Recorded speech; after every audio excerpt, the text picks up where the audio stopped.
This video is going to show you how to get the Daedric artifact, the Sanguine Rose, which will allow you to summon a Dremora for 60 seconds to fight for you.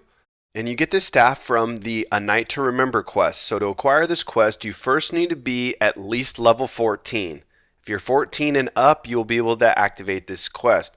So once you hit level 14, it will be possible to encounter a man named Sam in any in-game tavern. So the first tavern that you enter upon reaching level 14 is where he will spawn. For the majority of you, that will be the Whiterun tavern. I'm just guessing, though if you are playing around and exploring a ton in the early going on, he might spawn in a different tavern. You will find Sam, you'll be able to tell him right away. He's dressed in all black, he will definitely stand out, and he's going to challenge you to a drinking contest. So you and Sam, you'll start pounding him back, you'll take a few drinks, and Sam earlier in the conversation told you that this drinking contest was for a staff, and that staff is the Sanguine Rose.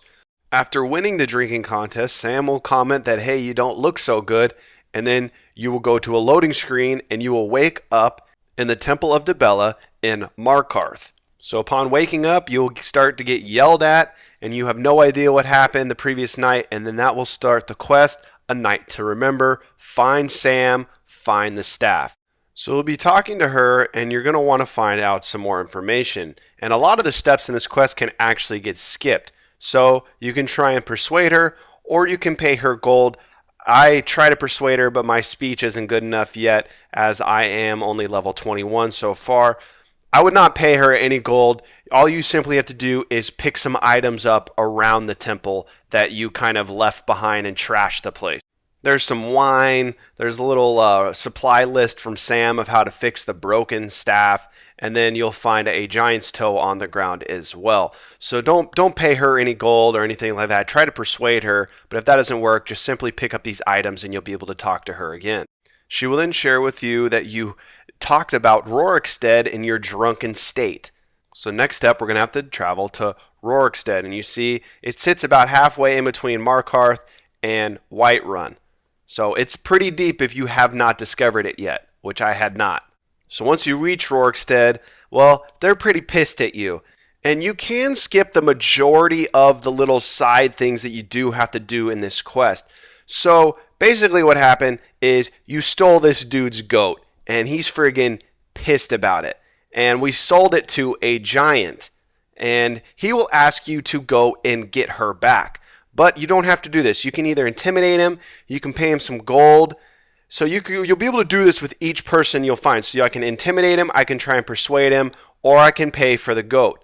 Now, I'm not going to pay for the goat, and then my persuasion I didn't think would work. I see it's 1,000 gold. Do not waste your gold paying for this goat. Now, you can go and get the goat back if you want to, but it's just going to save you some time in the long run. So all I'm going to do is intimidate this dude, and he knows he doesn't want to mess with us, and he will share with you that all he heard in your drunkenness was that you will be repaying, I never know how to pronounce her name, you own Whiterun, Isolde?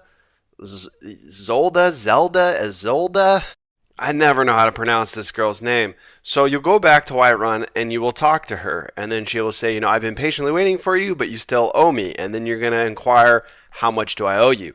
And she's going to let you know that in your drunken state, well, you found a wife, and that's why you got the ring from her on credit. But she says, if you're not going to get married, she wants the ring back because it's one of her better pieces. This is again going to be an opportunity. You can either intimidate her and say, I don't care about the ring. You can pay her off for the ring, though 2,000 gold is a grip. So I'm not going to intimidate her, and I'm sure as hell not going to give her 2,000 gold. So we're going to end up traveling to Witchmist Grove to get the ring back. Again, like the majority of the steps in this quest, you can skip most of them. I just failed the persuasion attempt. So intimidate her, pay the gold, or try the persuasion. I failed the persuasion, so I'm going to go to Witchmist Grove. Witchmist Grove is to the east of Whiterun and to the south of Windhelm. Once you reach there, you'll run into your boo, and she says that she's been waiting for you so you guys can get down to doing the damn thing to consummate your love. Upon letting her know that that ain't going to happen in a million years, she will then turn hostile, and you will have to kill her. Once killing her, you will find the wedding ring on her body, and then you will return to Whiterun and give the ring back to Zelda, Once you give her the ring back, she will then let you know where we were saying the huge ceremony was going to take place, and that's Morvanskar, I don't know. And that is just southwest of Windhelm, just to the southwest of it. This is a tougher clear if you are playing on a higher difficulty and you are a lower level.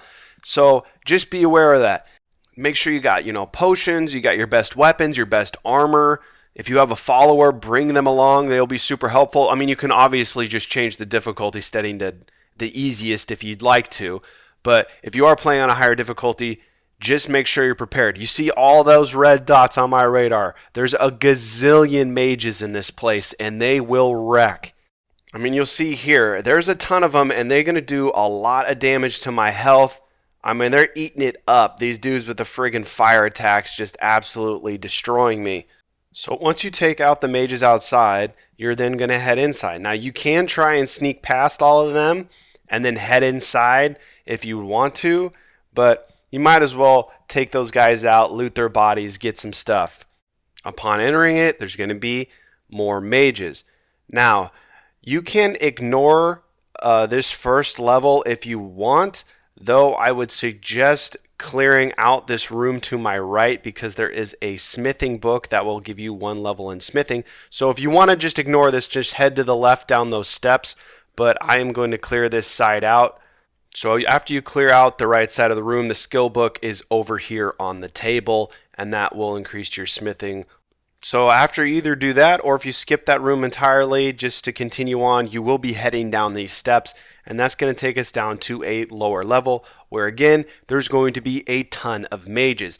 So just follow the corridor down, and it will take you to this wide open room. You do not have to clear out this entire area. Where we're trying to go, and I would suggest saving, make sure to always be quick saving. Where we're trying to go is those steps to the right. We're trying to go up there to the right-hand corner, and we're going to walk into a portal that will teleport us to Sam. There's going to be 2 mages at the very top of those staircase on the right. There's going to be either 2 to 3 mages on the left-hand side. So you see that little doorway in front of me? It's kind of my left, that left area right there. There'll probably be 2 mages or so in that area as well. And then there's probably 2 to 3 that are further back, through that little opening in the door in a back hallway. You won't have to really contend with them. So what I'd suggest do is, again, I'm playing on a higher up difficulty, so that's why I want to clear these guys out and then make my move. I'm shooting an arrow and sneak and then running away and rinsing and repeating that over and over until I kill the 2 mages that stay at the top of those steps. If you're on an easier level, just go in there, kill the guys really quickly. So either, bum rush up here, do some work, and then go through the portal, or do what I did, which is, take the guys out from deep, and then make your way up the 2 mages that spawn at the top. And then this portal will open, you will walk through the portal, and that is going to teleport you, and then you need to find Sam, and to do so, just follow the lanterns here. It's a nice lit up path for you, and then you will find Sam, and he will be at a dinner table with a ton of other guests.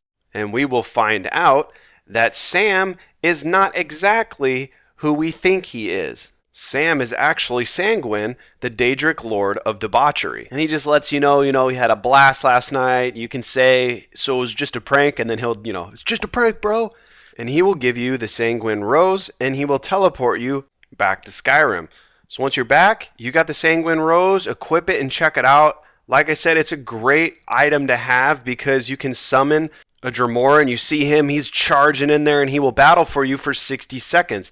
And you can top this off with having a follower as well. So it's a really good artifact to have regardless of, if you're a mage or not. I use it all the time because you can, hotkey your stuff and simply equip it, summon him real quick, and then go back to what you're rocking. Rocking a bow, rocking, a one-handed weapon, a dual-handed weapon, if you're a mage, whatever you may be. Again, great item to have. Hopefully this video was helpful. Have a great one, guys. See ya.